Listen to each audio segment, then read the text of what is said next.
Anyway, I come from an unusual American family. My grandfather was the head of the American Communist Party between 1932 and 1945. And so in my teenage rebellion, I tried to figure out how do you rebel from a family of communists. And you can't tell this when you look at me right now, but I grew my hair long, and it grew into an afro. But that didn't upset my family. I don't know how familiar you are here in Norway, but I followed the Grateful Dead around the country for a couple of months. That also didn't upset my family. But then I figured out the perfect way of upsetting my family, which was to put on a suit and tie and become a capitalist.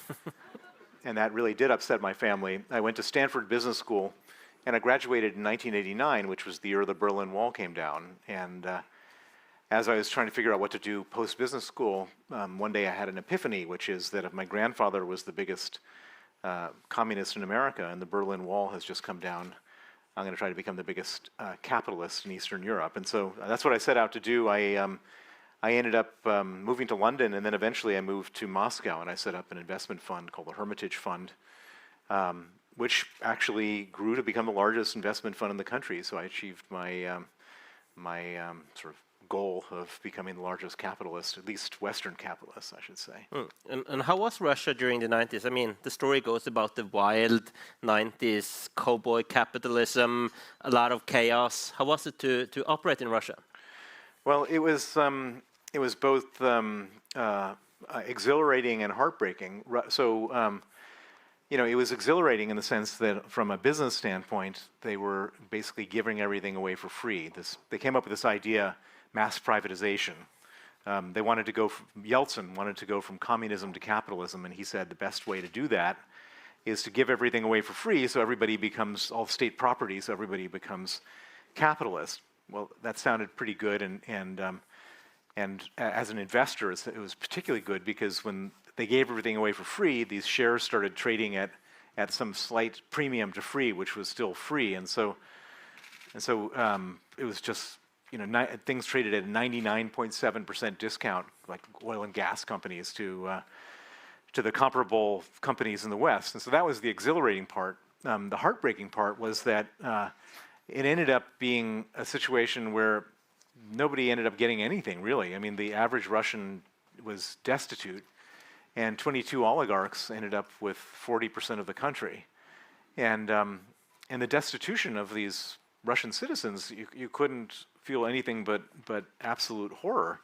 The life expectancy for a male in Russia, when I first got there, was 57 years old. Why was it so low? Because everybody was drinking, committing suicide. There's no health care. Just horrible. Everybody had to basically rummage grow potatoes in their dacha plot to survive, and it was just not a very pleasant thing. And in a certain way, that destitution of the whole country led to a backlash, which is they wanted. The Russian people were hungry for order, and this nameless, faceless guy that no one had ever heard of before, named Vladimir Putin, showed up, and as Yeltsin was no longer able physically to be president, and he promised the Russian people that he was going to restore order, and they went for it. What was your first impression of Putin? In many ways, people say, and people have dealt with him, that it was a totally different Putin in 2000, obviously, and it changed gradually. What was your first impression of Putin when he arrived? Well, I don't think anyone really changes that much. I think that certain people. So Putin. Putin was a little man. He's like, I don't know, 5'4" or something like that. He has no facial expressions. I don't know whether he mastered this. He's not actually that good at most things other than brutality. But he would be a great poker player if you played poker with him, because he has this face, you just can't tell anything from his face. And Putin was whatever you wanted him to be when he first came into power. So he made a few very grand promises, restoring order, bringing normalcy back to life, getting rid of the oligarchs, It all sounded pretty good.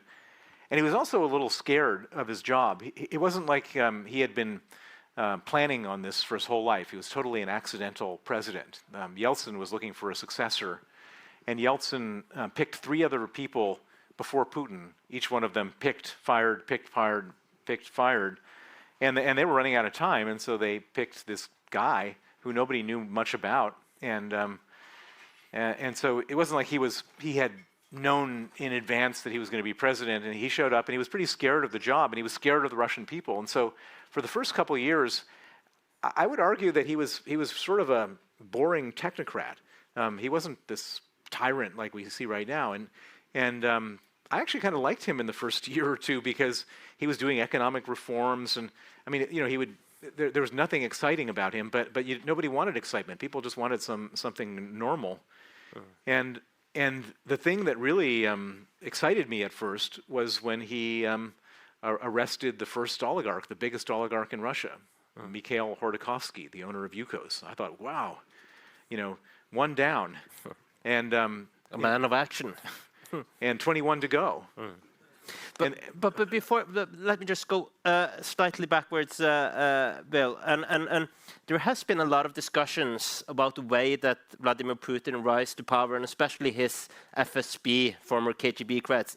And I'm talking about the bombing of the apartment buildings in Moscow, which at that time there was much freer press in Moscow and Russia, and there are hard evidence that the FSB, not the Chechen terrorists who were framed for the actions, were behind it. Did you have an impression about it, and what does it say, if it's true? And it certainly seems that way to me, that he actually, with his FSB comrades, was behind bombing Moscow to get his political capital, to continue the Chechen war and have political capital.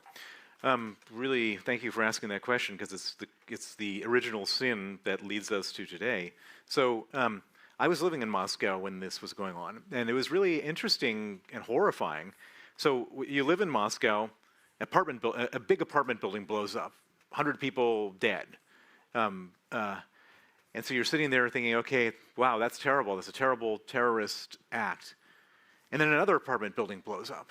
And you think, oh my God, this is like a series of terrorist attacks, and I could be next. And there wasn't a person in Moscow in that period, in 1999, that didn't fear going to bed at night, waking up and having their apartment bombed. And so the entire city of Moscow, and it wasn't just Moscow, it was other neighboring places, everybody was just in a state of total tension, and then they blamed it on the Chechens.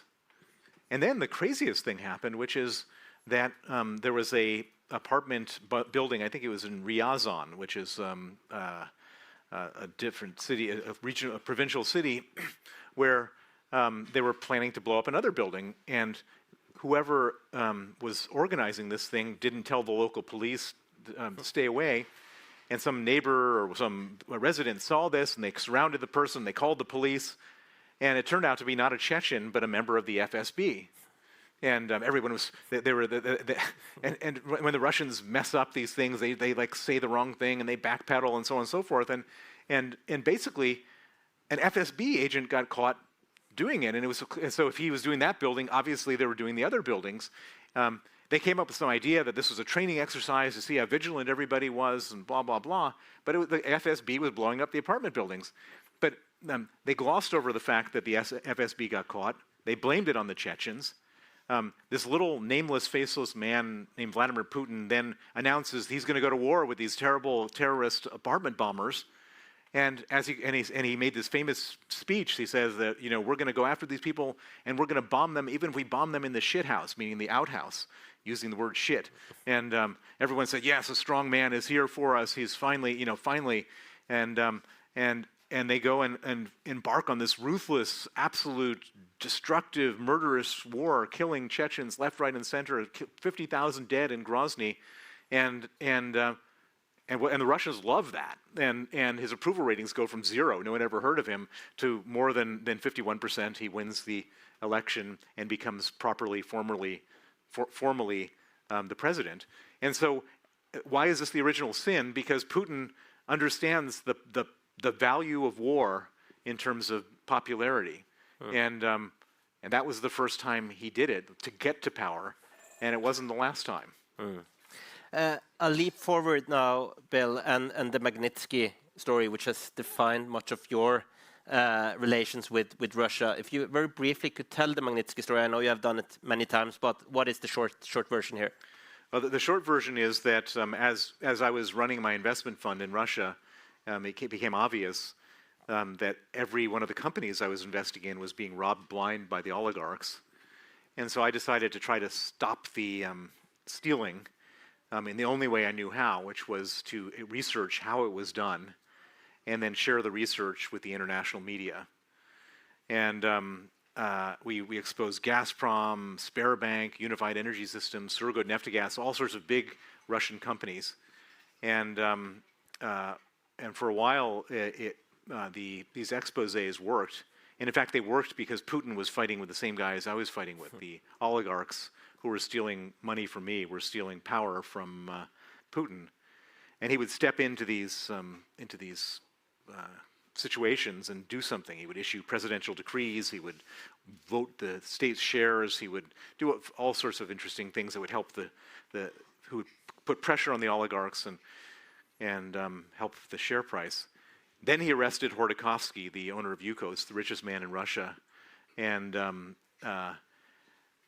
then after he arrested Khodorkovsky, instead of arresting the second richest man in Russia, all the oligarchs go to him and say, "What do we have to do so we don't get arrested?" And he says 50%. It was the biggest shakedown operation in the history of the world. He becomes the richest man in Russia, the richest man in the world, and the biggest oligarch in Russia. And I was continuing to name and shame these other people, but instead of going after his enemies, I was going after his own interests. I was expelled from Russia in 2005, declared a threat to national security. My offices in Moscow were raided in 2007. They seized all of our documents. I hire a young lawyer named Sergei Magnitsky to investigate. He discovers that the documents seized from my office and my law firm's office were used to basically fraudulently re-register our companies. And then after the companies were re-registered, the people who stole the companies then applied for a $230 million illegal tax refund. He discovered this, he testified against the officials involved, and those same officials arrested him in November of 2008, put him in pretrial detention, tortured him for 358 days, and murdered him with rubber batons. Eight riot guards with rubber batons beat him on November 16th, 2009, until he died.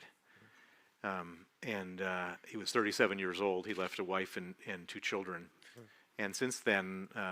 he was also sentenced post-mortem, wasn't he? But so after his murder, I went on this mission to get justice for him. I put aside, I no longer do business. I'm not a fund manager anymore. I became a full-time activist to go after the people who killed him. And I tried to get justice for him in Russia. And by the way, he documented everything. His way of dealing with the horrible conditions in prison was to document it all. And once a month, he would take a stack of these handwritten criminal complaints, hand them to his lawyers. His lawyer would file them. Nothing would happen. We got copies, and so we had hugely detailed evidence of this torture, and we expected at least some kind of low-level justice, getting the physical executors of his murder. But they circled the wagons. They gave promotions to everybody involved, or all the most important people involved, state honors, promotions. And then, as you said, 3 years after they killed Sergei, they put him on trial in the first ever trial against a dead man in the history of Russia. They put me on trial as his co-defendant. We were both found guilty. They couldn't do anything more than sentence him to death. They sentenced me to 9 years in prison in absentia. And so it became obvious there was no chance whatsoever of getting justice in Russia. And so, did Sergei Magnitsky know what he was up against? Did he know the risks when he still wanted to fight for justice? Sergei Magnitsky was, I would call, a stubborn idealist. I think I think he knew there was a lot of really bad and dangerous forces in Russia, but he also had this, I guess, misconceived belief that there was also some law in Russia. And so when he was put in jail, I mean, even before he was put in jail, after he testified against the officials involved before he was put in jail, I said, you need to get out. And he said, I have not done anything wrong. And I begged him to come to London. And he said, Bill, this is not 1937. This is not Stalin's Russia. I haven't done anything wrong. The law will protect me. And so he stayed, and then he got arrested.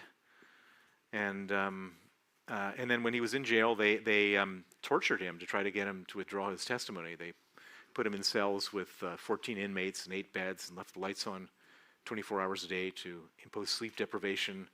They put him in cells with no window panes in December in Moscow, and he nearly froze to death. They put him in cells with no toilet, just a hole in the floor with a sewage bubble up. They moved him from cell to cell. And the purpose of all this was to get him to withdraw his testimony against these corrupt police officers, and they wanted him to sign a false confession to say that he stole the $230 million, and he did so on my instruction. And Sergei was a man of such integrity and principle that the idea of perjuring himself and bearing false witness was for him, more upsetting than the physical pain they were subjecting him to, and he refused, and it just got worse and worse and worse. And so, I mean, up until the very last moment of his life, he somehow thought that good would prevail, and there was no good in the whole system. And in your book, Freezing Order, you try to describe how you have tried to locate all the 230 millions and how the Russians and the regime sort of money laundering. And is there a short version also to explain how they actually are able to launder money in Russia? There's a short version to explain it. I'll do that. But it's if you saw the diagram that we've created to trace the money, which we actually trace. So I've spent 10 years tracing the money, and the diagram is the most complicated thing you've ever seen in your entire life. It's the most complicated thing. But in very simple terms, if you want to send stolen money in Russia abroad, you can't just send it to London and buy a house, because the British banks don't want to get money directly from Russia. So what do the gangsters do? They first, in this particular case, they moved the money to Moldova. I don't know why Moldova is better than Russia, but they did. And I think they controlled a bank in Moldova. And then from Moldova, they sent money to Cyprus, Lithuania, Latvia, and Estonia. And they love Cyprus and the Baltics because those countries are EU member states, but they still had the same values as Russia, and particularly, particularly all of them, really.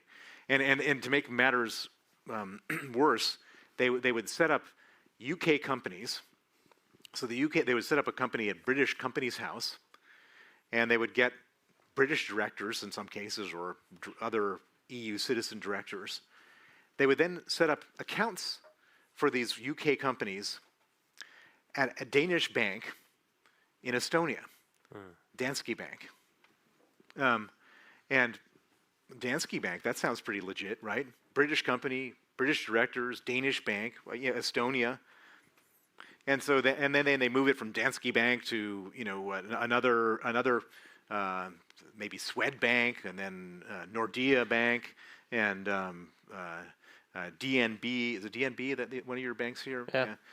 And by the time it's gone through a bunch of these banks, and so it's gone through and all these accounts and all these banks and British companies, it all looks very legit. And so then they send it to Paris and buy paintings or buy jewelry, or in London they buy a house, and it all looks and it's gone through so many different permutations in countries and banks that by the time it gets there, nobody's asking any questions. And so we did this analysis, and every time we would find the money, we would file a criminal complaint in the country where we found the money, and we would then ask the law enforcement agencies to issue a freezing order, that's why it's called freezing. The English title is freezing order, and I guess it's translated here in cold money, which Cold is also, money. which is not a bad is not a bad Translation. and it's interesting. A lot of my foreign publishers couldn't translate freezing order for some reason. Anyways, and so the money would disperse all over the world. But I'll tell you something very interesting. One of the things which we discovered, and this is a huge discovery, and it explains why Putin is calling me out in Helsinki and places like that, is that from the Panama Papers, we discovered that Putin got some of the money. Now, what I mean by that, it didn't go to Vladimir Putin's personal bank account, but one of the heroes, or anti-heroes, I should say, of the Panama Papers. Every country had an anti-hero, and the anti-hero for Russia was a guy named Sergei Roldugin, and Sergei Roldugin was notorious because he was a cellist, and he was worth $2 billion. And the next richest cellist in the world is Yo-Yo Ma. Most of us have heard of him. He's only worth 25 million. So how does this cellist get to be worth 2 billion? And by the way, the money that he gets is like gifts from oligarchs, gifts from state banks. It doesn't make any sense.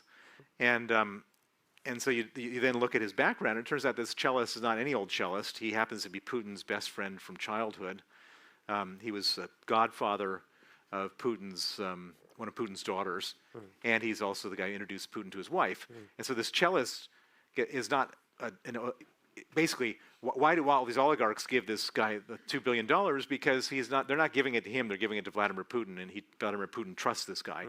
So we discovered this guy received some of the money from the crime that Sergei Magnitsky was killed over.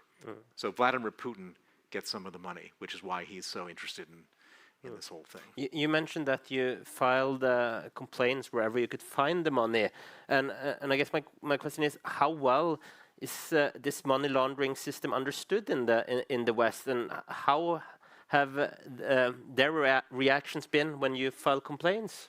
Well, what's interesting, so the reaction has been bad for the most part. I mean, good in some places, bad in others. But why?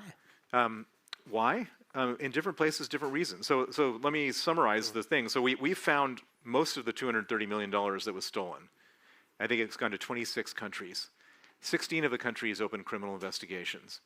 My home country, Britain, which was the recipient of the largest amount of money, didn't. And we filed 6 different criminal complaints to try to get them to do it, and they just wouldn't do it. Why wouldn't they do it? Either there's political direction that they don't want to rock the boat with Russia. And by the way, Britain has not investigated a single Russian money laundering case in 22 years since Putin has come to power. But another country that didn't open a case when we filed the complaint is yours truly, Norway. Norway didn't do anything. Some countries did. The United States did. When we filed a criminal complaint, they went like, you didn't want to be on the other side of the Department of Justice when they came calling. And other countries, which you would never expect. Latvia has turned out to be one of the most robust countries. They've frozen and seized a bunch of different assets that we've identified. France has been really good. They have a criminal case opened. Spain. Switzerland was good. We froze $20 million in Switzerland, and they're now giving back 16 to the culprits. But in any case, so here I am, highly resourced, former hedge fund manager. I've got money for lawyers. I've got a personal vendetta. I've been doing this for 10 years. I've got a team of people working on it. We're finding it all over the world, and these are my resources. If you were just, is any law enforcement agency ever going to do anything about that? No. And so, in my analysis, it wasn't just $230 million that was stolen from the Russian government. It was we've been able to identify just through Danske Bank $230 billion that was stolen from Russia, and that's just Danske Bank. If you were to lift the hood at Raiffeisen Bank and UBS and Credit Suisse and Deutsche Bank and a few others, you probably get to $1 trillion. And that I would say that 99.9% of that money is safely offshore. Nobody's investigated. No one's done anything about it. You mentioned Deutsche Bank, and Germany is a particular interesting case. As I understand it, you haven't found a publishing house in Germany who want to translate your book. Yeah. Do you know why? Well, And what does it tell you about Russian connections in Germany? Well, let me just put this in context. So I write my book, Freezing Order. And in the publishing business, you're in the business of trying to identify a book when the author comes to you, usually before it's published, whether it's going to be a bestseller or not. Because if it's a bestseller and you get the book and you're the publisher, you sell a lot of copies and you make a lot of money. It's a pretty good thing. And so we signed up. I signed up my U.S. publisher, U.K. publisher, and French and Norwegian before I published the book. And we had trouble getting a German publisher. So my agent says, okay, well, let's just wait till the book is published, see how it does, because once it does well, they automatically get publishers if it does well. So we publish it, and it is an instant #1 New York Times bestseller in the United States. It sold 5 times as much as my first book, Red Notice, which is also a bestseller.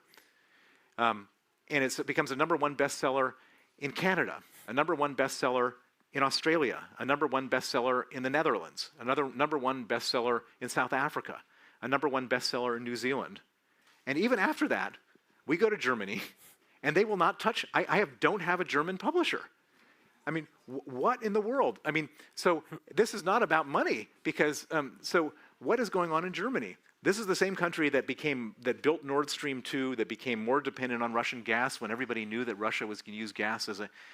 This is a country where it's interesting. After my first book was published, I showed up here in Norway, lots of full house. I show up in the Netherlands, full house. I showed up in Berlin when my book was published, and we had a theater for the 200 people, and like 42 people were there. There's something about the German psychology, which is they don't like people. They don't like people being tough on Russia, I think. And have bad conscience for Second World War or something? Yeah, something like that. And strange. I don't know what it is, but it's so strange. So here I am, I still don't have a German publisher. So in a certain way, it's kind of a badge of honor at this point. So if there are any Germans here who have any contacts, I'm not going to sell it to Germany. No, it's not going to be sold anymore. Right. I'm very soon going to open up for Q&A from the audience. I have some light against me, but I think I have an overview to notice. I see 2 people at once. But before I go to the audience, Bill, could you just, again, briefly, just tell about the process around the Magnitsky laws, how they have how they come to be, and how the process has been? So when it was impossible to get justice for Sergei Magnitsky in Russia, I said we need to get justice outside of Russia. And how do you get justice outside of Russia? And the answer is you go after their money in the West. So what I've seen very clearly is they steal money in Russia, and then they buy stuff in the West. And so I went to Washington, and I explained this idea of freezing their assets and banning their visas in the West to 2 senators, a Democratic senator named Benjamin Cardin and a Republican senator, John McCain. And I told them the story of how Sergei was tortured and killed and how he uncovered this crime. And I said, can we freeze their assets and ban their visas? And these 2 senators said yes. And that became the Magnitsky Act. And originally, the Magnitsky Act was just for Russia. And at the time, there was no pro-Russian torture and murder lobby in Washington. And so when it went for a vote, it passed 92-4 in the Senate, 89% of the House of Representatives. And it became a federal law on December 14th, 2012. But you met some opposition from Obama and Hillary Clinton. We did indeed. So this was an interesting part of the story. When I was... Well, first of all, America is got a constitution which says that the legislative branch, Congress, is a co-equal branch of government to the executive branch, the White House and the administration. And when President Obama became president, he wanted to, quote, reset relations with Russia. He thought that George Bush had ruined things, and he thought that he was a very charismatic guy and he could on the power of his own personal charisma, he could reset relations. And resetting relations meant that he wanted to basically not say anything to Putin that might upset him. And so when I started coming around in 2010 asking for sanctions against Russians, he didn't want to have it at all. And he did everything he could to block the Magnitsky Act. But he can't block. So here the government, the parliament, the majority of parliament is the government. In the United States, you can be a Democrat, but you're not in the government. And so the Senate, I mean, it was just a logical thing. No one would lose a single vote in the Senate or the House of Representatives putting their vote on a law to ban Russian torturers and murderers to come to America. And so it was just an obvious, right thing to do. I mean, there's a lot of ugly things in politics, but this was just black and white. And Obama tried to stop it right up to the very end, but the power of the story and the power of democracy and the power of the Senate overcame that, and we ended up getting the Magnitsky Act passed in 2012. It became global, so it started with Russia, but then it applied to, it became the global Magnitsky Act going after China and Iran and Venezuela in 2016. In 2017, the Canadians passed their version of the Magnitsky Act. 2018, Britain did. 2020, the European Union did. 2021, the Australians did. And I believe that Norway, is it 2021, Gunnar? 2021, Norway has the Magnitsky Act. They don't call it Magnitsky, by the way. The government wanted to sort of tip their hat to Putin and say, we understand this upsets you, we don't want to call it Magnitsky. I discovered last week when I was being interviewed, my book is coming out in Icelandic, and I was interviewed by an Icelandic journalist, and he said, we have an Icelandic Magnitsky Act. I said, no way. There's an Icelandic one, there's one for Kosovo, Montenegro, and so there's 35 Magnitsky Acts in total, and it's really become a huge tool for victims of human rights abuse, and one of the co-sponsors of tonight's event, the Norwegian Helsinki Commission, has been with me the whole time and working on this, and now preparing applications for victims all over the world. And it really is, it's remarkable when I get emails every day from people with the most horrific stories, and they finally have some hope with the Magnitsky Act. And so this really is sort of a... This is a success story. Had you imagined that it would be this successful when you started? I don't want to use the word success, in the same conversation as Sergei Magnitsky, but what it is it's a legacy. Sergei has a legacy. His death wasn't meaningless. This is they're not going to be, while Putin's in power, they're not going to build any monuments to Sergei Magnitsky, but this is a legal monument to Sergei Magnitsky, and I feel that makes me sleep a little bit better at night. That's great.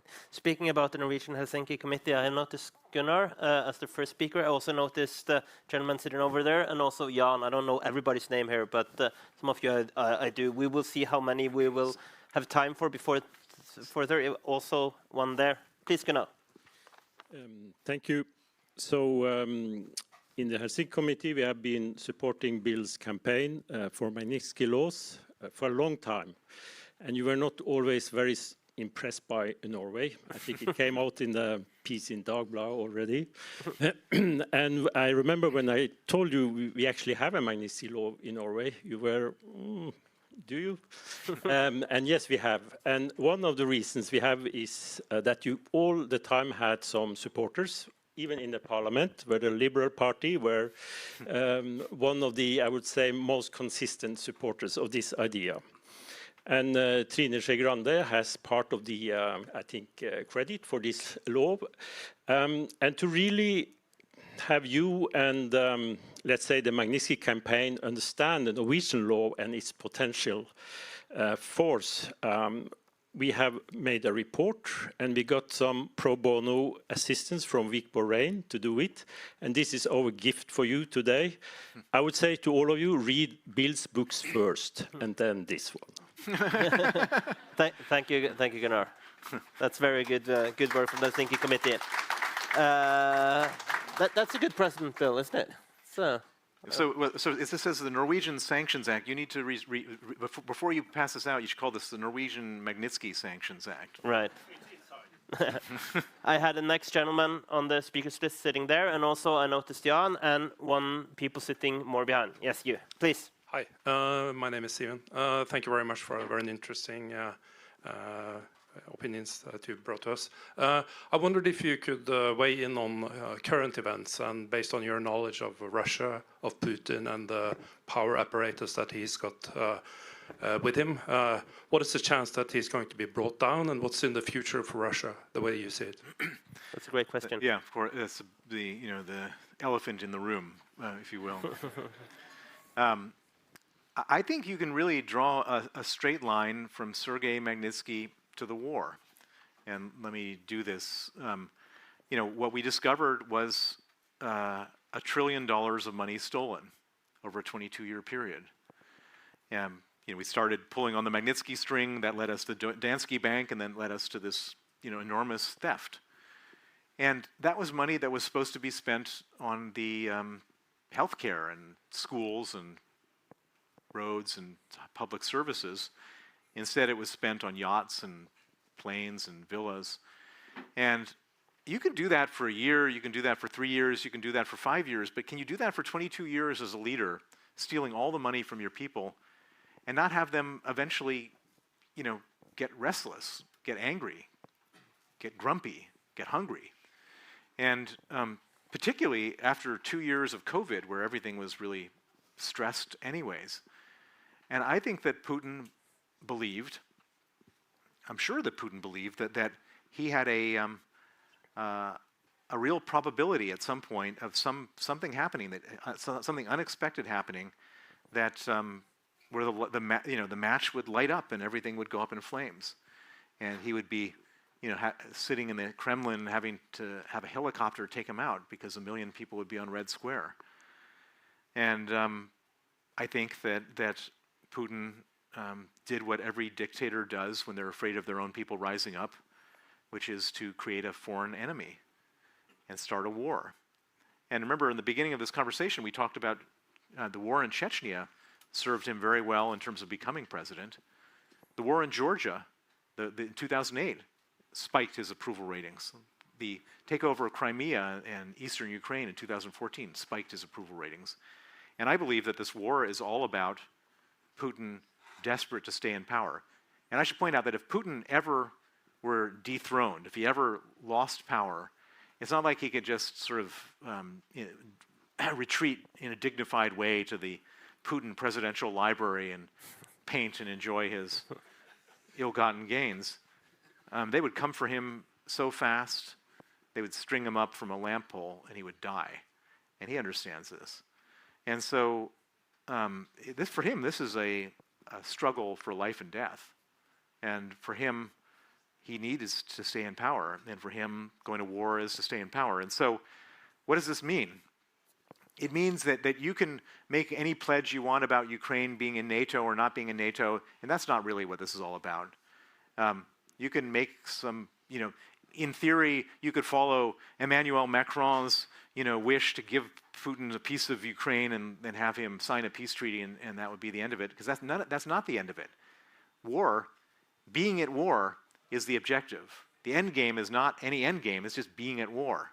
That's what he wanted. And it worked, by the way. He went up to an 85% approval rating.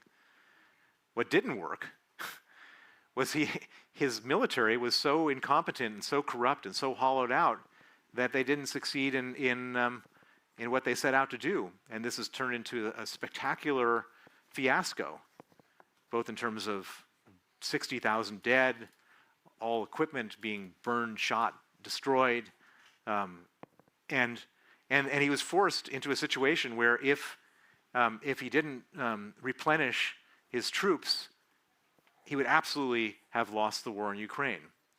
And so he had to do what he absolutely didn't want to do, which is conscript somewhere between 300,000 and 1 million new soldiers.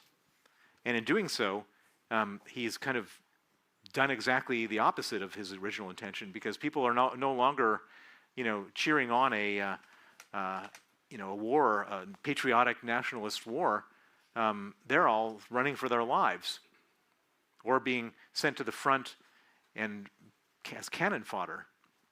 And so it's hard to say how this is going to play itself out. I do think that it would be sort of foolish to bet against Putin. We've seen uprisings and all sorts of discontent before. He always quashes them. And this is different, this is worse. This affects people in a much more real way. But we've seen other dictators manage these situations. Kim Jong-un, the Iranians, they've kind of kept everything under wraps. And so, I mean, in an ideal world, Putin loses the war in Ukraine. The Ukrainians push the Russian soldiers back, maybe even out of Crimea. If that were to happen, then I think the Russian people would take care of Putin very quickly, get rid of him. And if that were to happen, there's a chance they would take care of the whole, not just Putin, but the regime. And if they took care of the regime, then there's one person waiting in the wings who is an alternative, which is Alexei Navalny. And if Alexei Navalny, who's sitting in jail, and I think you all know who he is, if he were the new president, I think we wouldn't have war, and I think we would have normal relations with Russia and the West. But that's a low probability scenario. The most probable thing is we could be sitting here 5 or 10 years from now and still talking about Vladimir Putin, in the same way as we are about Bashar Assad in Syria. Who, by the way, was saved by the Russians. Who was saved by the Russians. We thought he was gone in 6 months, and 10 years later he's still there. I mean, these evil regimes, and the Iranians, the same thing. These evil regimes can really hold on for a long time. And so the most likely scenario is that we're sitting here and scratching our heads, wondering what to do about Putin. Yeah, we're in for the long haul. Jan, you're next. I also recognize the gentleman sitting or a person sitting behind. I haven't noticed anybody else. Also, you on the first row, and I think that's what we have time for before 8:30. Jan. Thank you so much, and thank you for the speech. Despite and after Mariupol, after Bucha, after Irpin, still a lot of many Norwegian companies within fishing, within shipping, and within oil is doing business with Russia, are earning money on Russia. What responsibility do you think that Norwegian industry or businesses that still is earning money on Russia have, and what risk do they take? And the second question is, Norway is still having the harbors open for Russian fishing ships or Russian fishing oligarchs. What do you believe that Norway should do with sanctions? Should it's time for closing the harbors? Is it also time for Norway to say, like we did to South Africa, enough is enough, we close all trade and we stop trading with the dictatorship of Russia? I'm really perplexed when I come here. So Norway, money is the ultimate determiner of almost everything. And Norway has all the money in the world. This is the richest country in the world per capita, maybe with the exception of Qatar. And so Norway really has the financial ability to take the moral high ground, as Norway did with South Africa. And I'm watching other countries, far, far poorer, make huge sacrifices to do the right thing in the situation with Russia, where the maps of Europe are being redrawn, where women are being raped, where children are being killed, and where it's the right thing to do to starve Putin of his financial resources. And I hear, and this is I've been talking about this all day with journalists who've been asking me the same question, that Norway is like continuing to conduct business with Russia and the fishing business and other things. And I'm thinking to myself, of all the countries in the world, if the fishing industry needs financial support, the government can subsidize them. But to not take a moral position here is just shameful and unethical, and really puts the whole country in a bad light for a small number of people. And I hope that policy changes, that what business is being conducted ceases, because it's the responsibility of everybody to starve Putin of his resources, and a lot of other people who have a lot less money are doing it, and doing it very bravely, and Norway should follow suit. I noticed, yes, you please speak into the mic.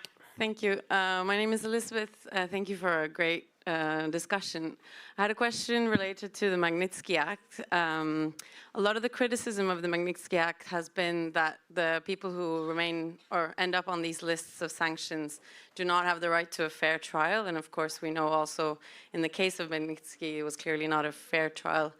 How do you defend that? And also maybe to know a little bit of what are the enforcement mechanisms and what are the results that have been achieved through the different Magnitsky Acts? Thank you. So when we were conceiving of the Magnitsky Act and I was going around different governments and parliaments around the world, that was the obvious question, which is if this is an administrative act where you freeze someone's assets, then what are the rights of the person whose assets have been frozen? And in every country in the world where we have a Magnitsky Act, there is a right of appeal. And so it's not such a terrible thing if you believe somebody, if a government has evidence that somebody is involved in human rights abuse, to freeze their assets. And if that evidence turns out to be wrong, it's not such a terrible thing for the person to go back and say you're wrong. In the same way as if you're arrested for murder and it turns out that you can exonerate yourself. And so the only thing unusual about the Magnitsky Act is they freeze the assets first and then give the person the chance to appeal.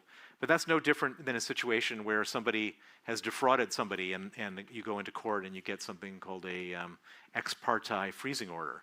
And so it's all designed to be as fair as it can be in a situation like this. And the Magnitsky Act, what I'll tell you is that in the U.S., which has been the main user of the Magnitsky Act, I think they've sanctioned more than 500 people and entities. The people who are sanctioned are such villains, really it's so hard to get someone on the Magnitsky list that they really pick the low-hanging fruit. That nobody has appealed. A lot of people have appealed being sanctioned for Ukraine. A lot of oligarchs have appealed at the EU and even the US, but nobody has appealed their Magnitsky designations because you can't appeal saying it's wrong to be sanctioned for human rights abuse. You can appeal and say I didn't do the human rights abuse, or you could appeal and say I'm not the person who did those human rights abuses, but nobody has appealed being on the Magnitsky list. And it's very powerful, and we know it's powerful by how much Putin hates it. Last questions from the audience. You get the mic here. Speak into it. Hi, hello. So my name is Sophie. I have a podcast called The Political Bark, and I always ask a lot of questions. I have a bit of a personal question. I'm very curious about your first incentive and interest in Russia before you moved there and started doing business there and became the biggest foreign investor. I'm curious to know why you wanted to enter Russia and the first incentives and knowing especially how totalitarian countries are run from the outside. Why the interest and also the huge success you did have in Russia until things got very messy. That's a fairly big question. So if you have another question, you're going to have two questions, and that's okay. Enough. Well, Well, you know, when I was, I mean, it was, you know, so I had this whole grandfather thing going where I was sort of rebelling from my grandfather, and I had this really weird kind of romanticized view of the Eastern Europe and the former Soviet Union, and it was all after it broke up. So I thought I was going to be the guy involved in bringing capitalism and civilization to this crazy sort of jungle of former Soviet chaos, and for a while it kind of worked that way. I was there from from a financial perspective. I was telling everyone we're on the horrible to bad transition. It doesn't have to get good here; it just has to go from horrible to bad, and it did. It went from horrible to bad, and then went from bad back to horrible, and that was really the heartbreaking part of the whole thing, is that it could have kept on. I mean, if we had just gone on the trajectory that Putin had started in his first 2 or 3 years, and he hadn't gotten all corrupt and dictatorial and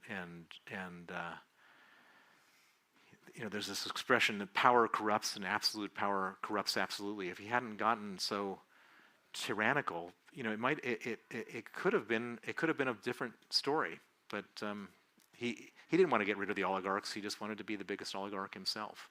If you have a second question, you have the chance now, but make it short. No, I have too many actually. Yeah, but you have one. Yeah, I think a question is then a bit about your romantic relationship with Russia and your interest. Would you have stayed in Russia if things were a bit better back in the days? If the thing business was good, so would you have stayed otherwise? Definitely. This is the thing that this is what happens in all these places. You wonder, like, why didn't Jews leave during the Holocaust? And I was lucky that they kicked me out. When they declared me a threat to national security in 2005, I was really lucky, because if they hadn't kicked me out, I would have stayed there, and far, far worse things would have happened to me. They would have killed me instead of Sergei Magnitsky.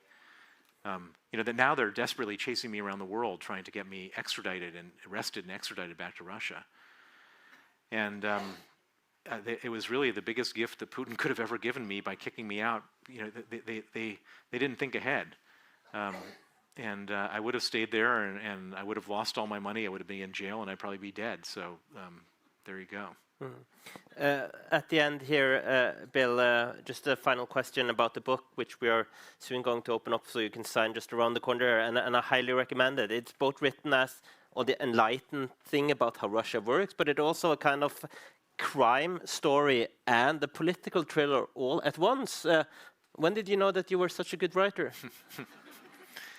Well, I mean, it's nice of you to say. I can't say that I know that I'm such a good writer. It was the pain and suffering that I had to go through to write this book so that it was actually readable. It took me 3 times as long as any other writer would take. So I don't think I'm a good writer. But what was really important to me was to I was kind of tricking everybody, because I positioned this book as a thriller. So you could read this book, you could care nothing about Putin, nothing about money, nothing about Russia, and you could pick up this book and you'd be highly entertained. And so my publisher in the U.S. At Simon & Schuster, he said to me, "You want to hide the vegetables in the dessert," and so I've made this book something pleasurable to actually do. You can read it on holiday, read it on an airplane, read it on the train, and you'll miss your stop or whatever, because it really sucks you right in. And the point is that I want a lot of people to know this story, because if a lot of people know this story, then I can make some change in the world. And my first book, Red Notice, I think it was responsible of the 35 Magnitsky Acts. There's probably 5 or 6 that are directly came from politicians and government officials who read Red Notice. And so it's all part of my campaign, but I've done it in a way that I think I'm not pedantic in my explanation of what happened. I make it enjoyable and interesting and entertaining and gripping. Do you have a next project? You can reveal something? My next project is not to write any more books. Before we give a warm applause to Bill, just let me repeat that we have the book around the corner, and I want to thank everybody for coming here tonight. Thank you so much, Bill Browder, for your work and for coming to Oslo once again. Thank you.